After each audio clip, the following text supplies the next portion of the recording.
네, PPT 보여주세요. 예, 재생하지 않겠습니다. 영상인데요. 드라마 라이프 내용입니다.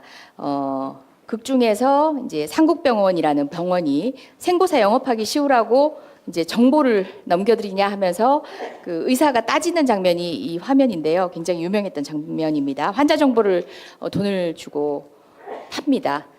그리고 생보사 영업하기 쉬우라고 이런 걸 파느냐 하면서 소신 있는 의사가 항의하는 장면입니다. 다음입니다.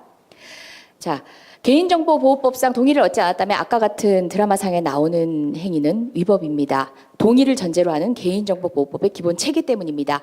개인정보는 세 가지 개념이 있습니다. 개인정보, 그러니까 서울 광화문의 땡땡 신문사에 근무하는 김영진 씨, 81년생, 3월 1일생. 근데 익명정보, 아예 누구인지 알 수 없는 정보입니다. 30대 남성 노동자. 가명정보는 그 가운데 있습니다. 서울에 있는 신문사에 일하는 김모 씨, 37세.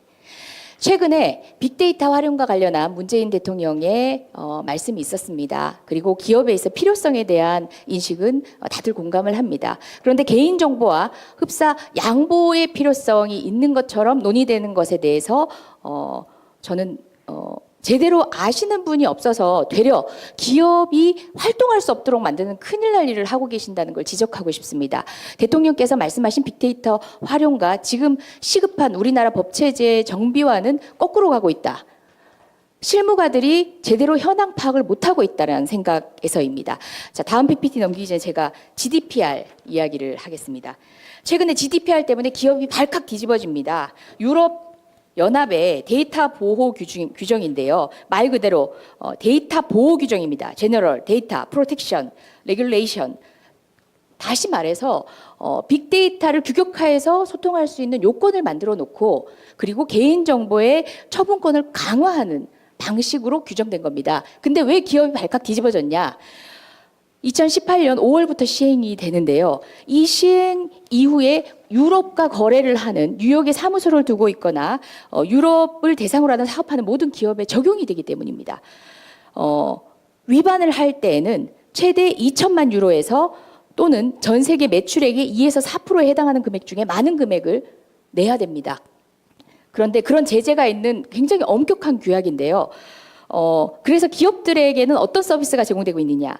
GDPR 준수를 돕는 소프트웨어가 만들어지고요. GDPR 설명회가 열립니다. 그리고 시장 확대를 위해 GDPR이 명시한 비식비라 조치를 어떻게 해야 되는 대응 프로세스가 마련이 됩니다. 그런데 우리 정부는 거꾸로 가고 있어요. 그냥 빅데이터 활용하기 위해서 개인정보를 완화하면 된다고 생각하는 거죠.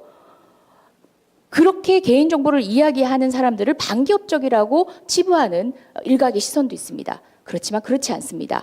만약에 GDPR 이래도 시간이 부족하네요. 상응한 조치가 이루어지지 않으면 우리 기업들은 EU를 상대로 영업을 할 수가 없습니다. 심지어 우리나라 쇼핑몰에 영국 유학생이 접촉을 해서 쇼핑을 하나 했다. 그렇다 할지라도 GDPR에 적용을 받게 됩니다. 그런 GDPR의 규약의 내용은 다음 질의에 설명을 하도록 하겠습니다. 네, 수고하셨습니다. 다음은 이채익 위원님 질의해 주시죠.